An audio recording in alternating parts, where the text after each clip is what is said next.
All right, in studio to assess, CBS lead NFL insider Jonathan Jones. JJ, we don't have any further clarity on what it could look like moving forward for Burrow, but what do we know now? So Joe Burrow suffered that injury to a toe on his left foot. What we know right now is he was taken in for x-rays and an MRI. I believe that the x-rays were negative, and then he went for the MRI.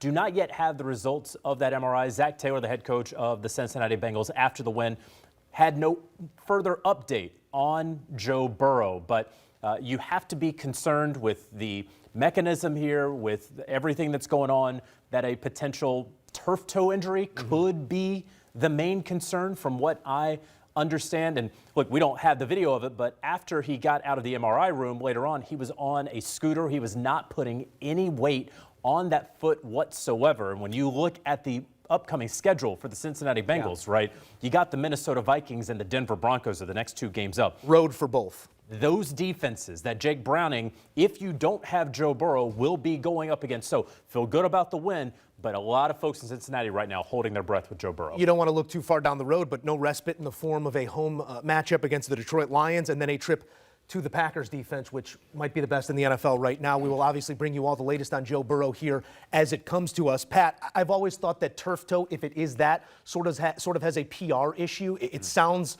like it's nothing, but it's certainly something.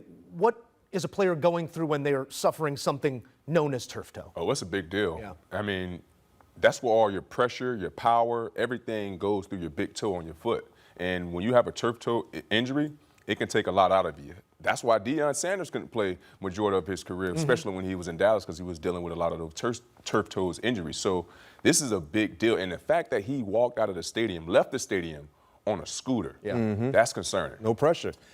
When you're looking at a team like this in this season of their schedule, if you will, as JJ outlined it, Jake Browning, he's a serviceable enough backup, but the fact that they were able to come out with a win today, the importance of that when your star quarterback suffers an injury. This was a gut win for Cincinnati, because what we've talked about with them the last few seasons under Zach Taylor, the inability to get off to good starts in the month of September. Well, they're 2-0. Last week, it wasn't a pretty win, but they found a way to win. Today, without their franchise quarterback in Joe Burrow, they found a way to win. So that is a positive thing to carry on into next week. Now it's about getting healthy.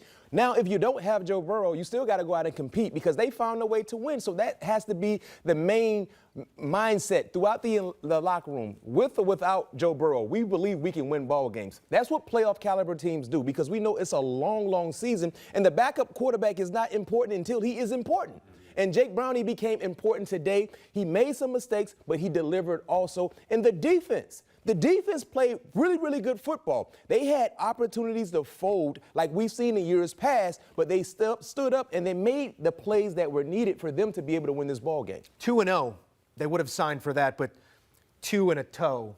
Yeah, you saw this. That was good. I don't think it was very good, but That's okay. we'll see if they would sign for that. 2-0 is the way that Cincinnati starts. Joe Burrow, he is in question moving forward.